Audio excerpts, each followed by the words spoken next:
much thanks to Kevin McHale for wearing the mic. Daryl Morey, the Rockets GM, tweeting that the best part of being at a TNT game live is it's easy to avoid Charles spewing misinformed, biased vitriol disguised as entertainment. I have a feeling Daryl wasn't very kind of you describing Houston as a bad defensive team. In fact, you said worst in the league defensive team. A team that's going to make the playoff. They're awful defensive.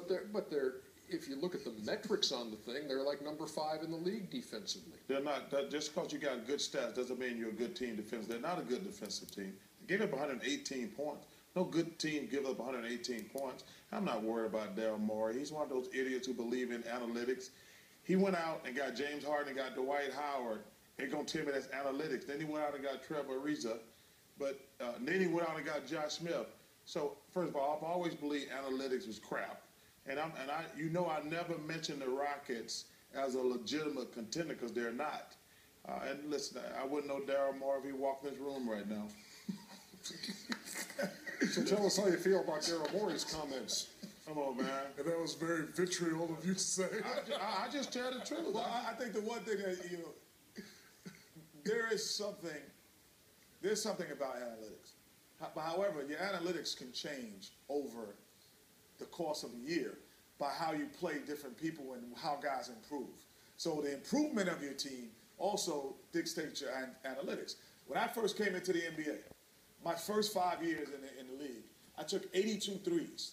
In 5 years, I only took 82 three-point shots. After that, after the 5th year, I took 82 in probably 40 games when I got to the Rockets. It was because of what it is. But if you looked at my analytics, you said, well, this guy's not a three-point shooter. But I became a three-point shooter because I had a big beast mode in the middle that drove 2 men. So I'm like, okay, I'll stand out here and start shooting threes. So that's why analytics don't work. Well, that's why analytics don't work at all.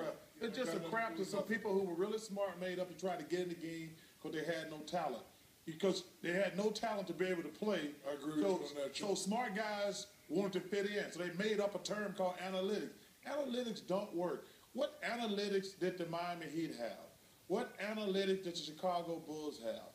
What analytics do the Spurs have? They have the best players. They have coaching staffs who make players better. And like I say, the Rockets sucked for a long time. So they went out and paid James Harden a lot of money. They got better. Then they went out and got Dwight Howard. They got better. They had Chandler Parsons. And this year they went out and got Ariza. The NBA is about talent. All these guys who run these organizations who talk about analytics, they have one thing in common. They're a bunch of guys who ain't never played the game, and they never got the girls in high school, and they just want to get in the game. You know what I cannot wait for, Chuck? They never got the girls in high school. You know what I cannot wait? I love the prom date was whack. Nothing. Good to go to the prom. This is a true story. On Friday of All-Star Week, a couple of days from now, we are going to be on a panel at the NBA Tech Summit, and you know what our panel is on? Analytics. Charles is on there. I'm moderating them. I cannot wait. Hey, and I said the same thing about analytics last year.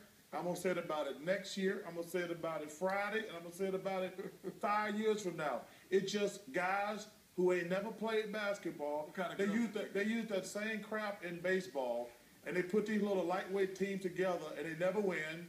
They always competitive to a certain degree, and they don't win. It's the same thing at NBA. So you think that Kobe Bryant and Shaquille O'Neal together is not analytical? Hell no. Just asking. Michael Jordan and Scottie Pippen, Tim Duncan, Tony Parker, Ginobili, Kawhi Leonard has nothing to do with analytics. And I think when they put Chris Bosh, Dwayne Wade, LeBron James together, had nothing to do with analytics. Give me a break. I will. Let's move on. What kind of girls they get? They ain't get that, girls.